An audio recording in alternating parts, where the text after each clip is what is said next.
అగ్రికల్చర్పై అపారమైన ప్రేమతో కష్టాలను జయిస్తూ విజయాలను అందుకుంటున్న రైతులు ఎందరో మన చుట్టూ ఉన్నారు. నేలతల్లిపై ప్రేమతో సాగుకు కొత్త నిర్వచనాలు చెప్పే అన్నదాతల విజయగాథలు అందరికీ స్ఫూర్తిదాయకం. అలాంటి అసాధారణ కథనాల సాగుబడి స్టార్ రైతులోకి స్వాగతం.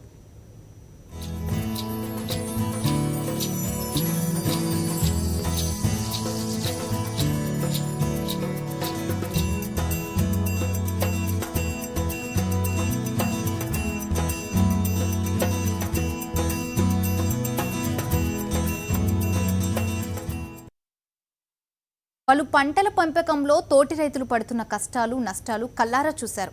ఆశించిన దిగుబడులు రాక, పెట్టుబడులు తిరిగి రాక ఆందోళన చెందే రైతుల బాధలు విన్నారు. పరిష్కారాల కోసం శాస్త్రవేత్తల దగ్గరకు వెళ్లకుండా తానే శాస్త్రవేత్త అవతారం ఎత్తారు. మిరప, పత్తి, మామిడి లాంటి పంటల్లో పలు ప్రయోగాలు చేసి నాణ్యమైన రకాలను రూపొందించారు. సమగ్రమైన వ్యవసాయ పద్ధతులపై చైతన్యం పెంచుతూ నేను సైతం సమాజాభివృద్ధికి అంటూ కృషి చేస్తున్న రైతు శాస్త్రవేత్త రమేష్. వ్యవసాయ ముచ్చట్లే ఈనాటి స్టార్ రైతు. ఈ అనంత విశ్వం ఓ అపూర్వ సృజనకు నెలవు. చూసే దృష్టిలో భావనాత్మకత ఉండాలి కాని అప్పుడు ఓ చిన్న బిందువు కూడా మహావిశ్వం. అలా దేనికదే విశ్వరూపమైనప్పుడు ప్రతి జీవి, ప్రతి వస్తువు ముందుగానే రాయబడిన అమూల్య కావ్యం.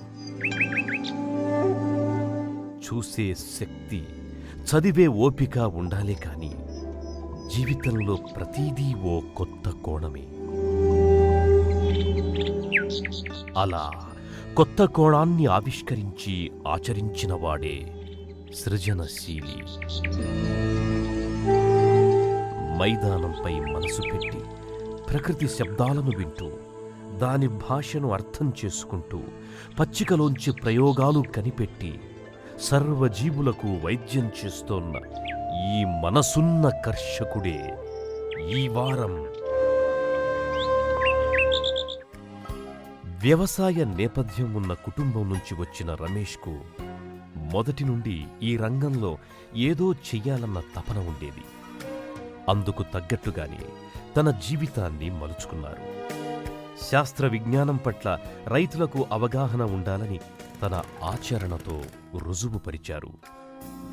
చిన్నతనం నుంచి మాది వ్యవసాయ కుటుంబం. నేను నాన్నగారు విలేజ్ సర్పంచ్గా అయ్యి, నేను 8th క్లాస్ చదువుతున్న టైంలో ఆయన సర్పంచ్ కావటం, ఆ టైంలో వ్యవసాయం చూసుకోవటానికి అవసరం అని చెప్పి నేను ఆ టైంలో మానేయాల్సి వచ్చింది. మానేసిన దగ్గర నుంచి అప్పటికి వ్యవసాయ శాస్త్రజ్ఞులతోటి వాళ్ళతోటి నాన్నగారికి కొన్ని పరిచయాలు, వాళ్ళ దీంతో ఇక వాళ్ళందరూ ఇక్కడికి వస్తూ ఉండేవాళ్ళు. ఆ వస్తూ ఉన్న దీంతో వాళ్ళతోటి అట్లా కొంచెం ఇది ఇంకా ఏ ఏ కొత్త విధానాలు ఎట్లా చేయాలి ఏంటి అనేది వివరిస్తూ చేస్తూ ఉండేవాళ్ళు బాపట్ల కాలేజీ ప్రొఫెసర్లు.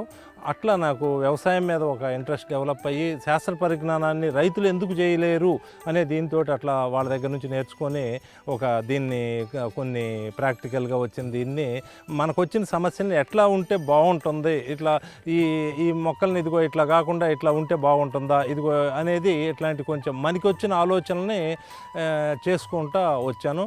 వచ్చిన దాంట్లో కొన్ని మంచి ఫలితాలు కనపడతా ఉన్నాయి. రమేష్ మొదటగా మిరపలో రైతుల సమస్యలు గమనించి వాటిని అధిగమించడం కోసం మిరపలో విస్తృతంగా ప్రయోగాలు చేశారు. ఎన్నో వ్యయ ప్రయాసల కోర్చి మిరపలో రైతులకు ఉపయోగపడే ఫలితాలను సాధించారు. నేను 83లో మిరప పంటలో కొత్త రకాలు తయారు చేయాలనే ఉద్దేశంతో మిరపలోకి రావటం జరిగింది. మిరపలో ఇంతకు ముందు ఉన్న రకాలు వాటిలో కోసుకోవటానికి, ఎండబెట్టుకోవటానికి ఇది ఎక్కువగా ప్రతి రైతు ఆ సరిగ్గా సమయానికి కోయలేకపోవటం, ఎండబెట్టాల్సి వచ్చేటప్పుడు వర్షాలు రావటం, ఇందుట్లో ఎక్కువగా దెబ్బతింటం, వైరస్ ఒకటి ఇబ్బంది. వీటిని అధిగమించేటట్టుగా మనం చెట్టునే కాయలు ఎందుకు ఎండబెట్టుకోకూడదు, చెట్టునే కాయలు ఎండేటట్టుగా మనం ఒక వెరైటీ ఎందుకు చేయకూడదు అని చెప్పి పెసర మినుములాగా ఎందుకు చెట్టుని కాయలు ఎండినప్పుడు ఒకేసారి కోసుకోవటం బాగుంటుందనే ఉద్దేశంతో పెసర మినుములాగా కొద్ది రోజుల్లో వచ్చేటట్టుగా ఈ మిరప మనం ఎందుకు చేయకూడదు అని చెప్పేసి ఆ ఉద్దేశంతో నేను మిరపలోకి రావటం జరిగింది.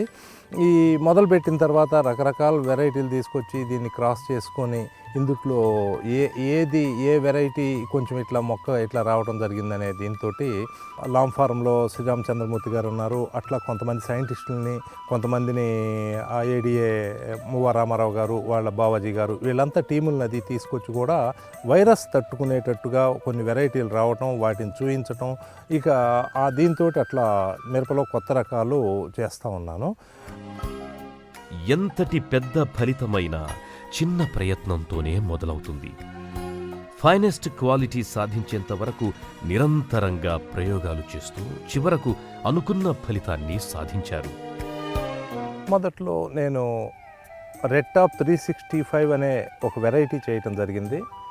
ఆ వెరైటీ చేసిన తర్వాత ఆ వెరైటీలో దాన్ని కొండమిరప G4 అనే రకాలతో క్రాస్ చేసి దాన్ని చేస్తే కొండమిరపకి వైరస్ తట్టుకుంటాం ఉంటుందనే ఉద్దేశంతో చేస్తే అది బాగా వైరస్ని తట్టుకుంది.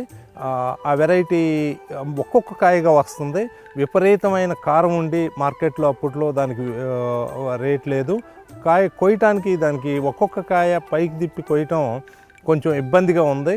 దాన్ని దృష్టిలో పెట్టుకొని దాన్ని ఇంకా ఏం చేస్తే బాగుంటుంది అనే ఉద్దేశంతో ఒక గుత్తులుగా వచ్చేటట్టు చేస్తే బాగుంటుంది కదా అని ఒక ఆర్నమెంటల్ క్లస్టర్ వెరైటీ తీసుకొని ఆర్నమెంటల్ క్లస్టర్ వెరైటీ తోటి గుత్తులుగా వచ్చేటట్టు చేయటం జరిగింది.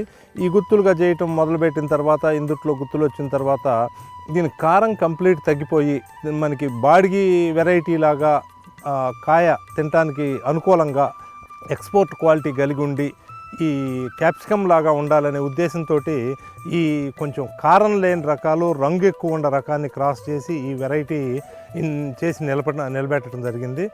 ఇప్పుడు ఈ చేసిన తర్వాత ఈ వెరైటీ పేరు పాండవ్. 5 కాయలు ఎక్కువగా, ఒక్కొక్క గుత్తిగా 5 కాయలు ఎక్కువగా ఉండటం వల్ల దీన్ని పాండవ్ అని పేరు పెట్టడం జరిగింది. దీన్ని రిజిస్ట్రేషన్ NBPIGRలో రిజిస్టర్ అయ్యింది. ఇది 300 రోజుల వరకు కాయించుకునే ఇది అవకాశం ఉంటుంది.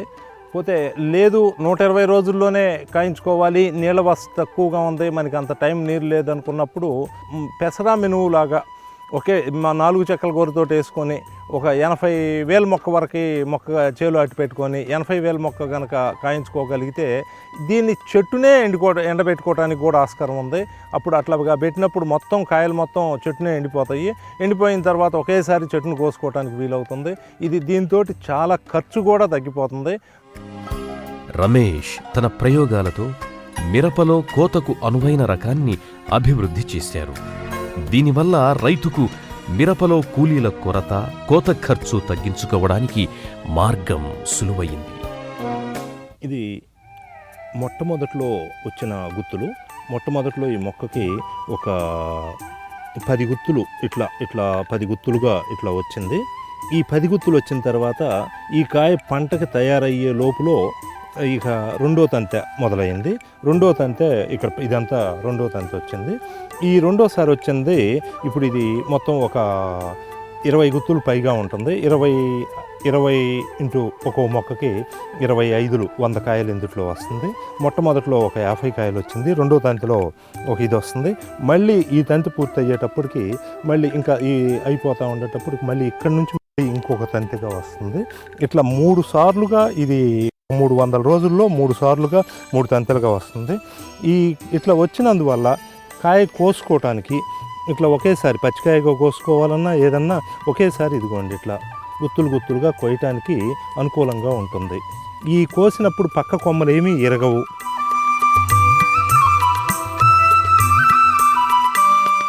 మిరపను ఆశించే తెగుళ్లను అరికట్టడానికి రమేష్ వినూత్న మార్గాలను అనుసరించారు. ప్రస్తుతం ఆర్గానిక్లో మిరపను పండిస్తూ వైరస్ తెగుళ్లను సమర్థంగా ఎదుర్కొంటున్నారు. మిరపలో పురుగుని కంట్రోల్ చేసుకోవటానికి బివేరియా బ్యాసియానా అనే ఫంగస్ని, మెటరైజం, నిమోరియా అనే 3 ఫంగస్ని దీంట్లో మిరపలో ఇప్పుడు వాడకంలో ఉన్నాము. ఇప్పుడు ఈ ఫంగస్లు గత చాలా సంవత్సరాల నుంచి పొలంలో న్యాచురల్గా సహజసిద్ధంగా మనకి పొలంలో వచ్చింది.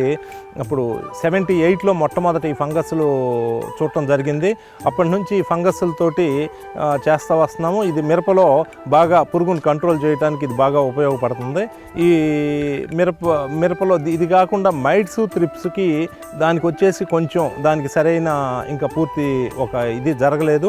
దానికి ఆకు కషాయాలు అంటే ఇట్లాంటి కొన్ని ఆకుల నుంచి తీసిన మందులు, నీమ్ ఆయిల్ ఇట్లాంటివి చేసి వాటితోటి కంట్రోల్ చేయడంతో జరుగుతుంది. ఈ సంవత్సరం అంత ఆర్గానిక్గా ఈ మిరపలో ఈ సంవత్సరం పూర్తిగా ఆర్గానిక్గానే దీన్ని చేస్తున్న దాంట్లో చాలా వరకు అధిగమించగలుగుతున్నాం. ఇంకా చిన్న చిన్న సమస్యలు ఉంటే వాటిని కూడా దీంట్లో ఈ మిగతా వెరైటీల కంటే ఈ వెరైటీలో తేలిగ్గా పురుగుని ఈ తెగుళ్ళని కంట్రోల్ చేసుకోవడానికి అవకాశం ఉంది.